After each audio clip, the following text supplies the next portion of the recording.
Hello, welcome back. Let's start today's episode with a question that is sort of tangential, but I'm personally curious.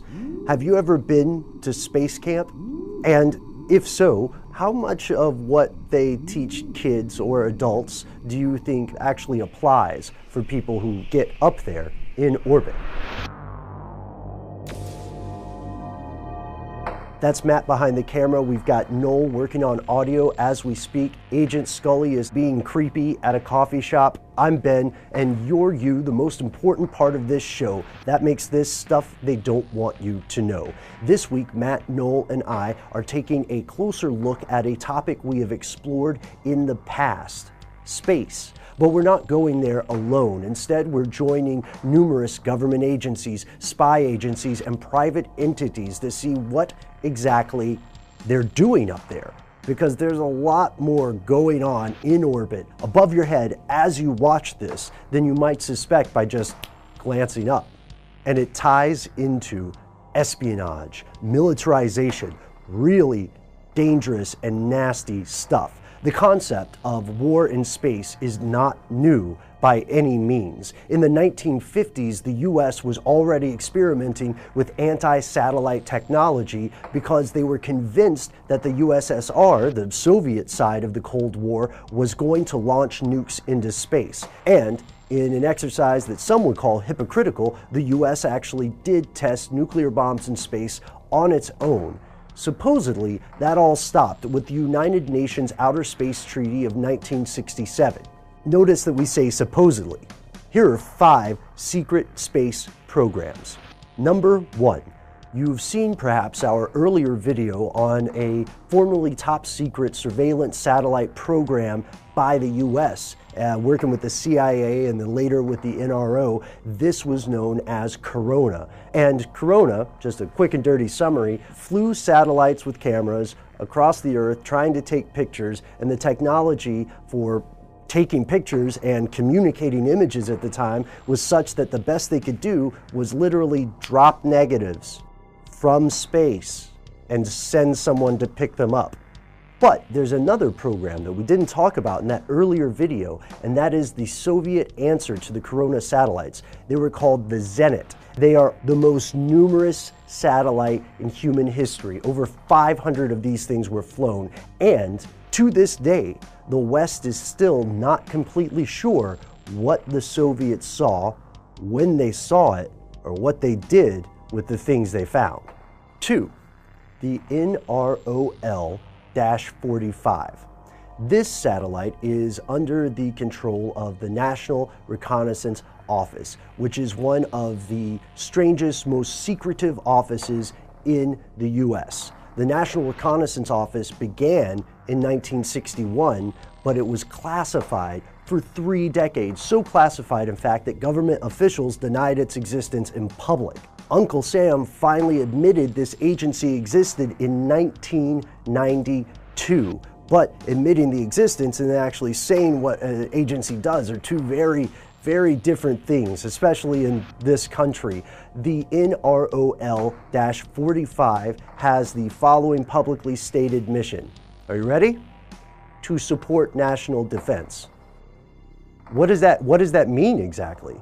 There is such a wide range of what that could mean. Let's hope it's not something that could result in a nuclear war in space, for instance, because they're flying multiple instances of this, and each time it seems to be more and more of a success. And before we get into accusations of alarmism, I do want to assure you that the mission of the NROL-45 is far more likely to be surveillance. We can say with a fair degree of certainty that this is some sort of surveillance technology rather than some James Bond villain-esque nuclear bomb. That leads us to number 3, guns in space. Imagine the physics of this, right? It's incredibly foolhardy to fire a gun in space. The Soviets did it. This came to light about a quarter of a century after the Cold War. We learned that in the 1970s, the USSR installed an R-23M car tech specially adapted from the aircraft weapon to work in space. It weighed about 37 pounds. It could fire thousands of shells per minute. This was a serious beast.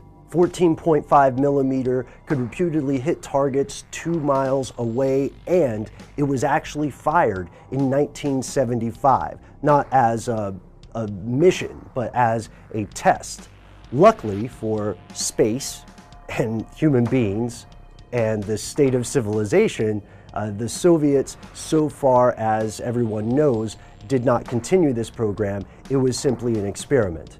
Number 4, and we won't spend too much time on this because it irritates Matt, me, Noel, and it should irritate you as well. We did a video on it earlier, I believe, but here we go. X-37B. It's an autonomous spacecraft. It goes into orbit for a year at a time. No one knows what it's doing, and try as we may, we can't find anything but speculation.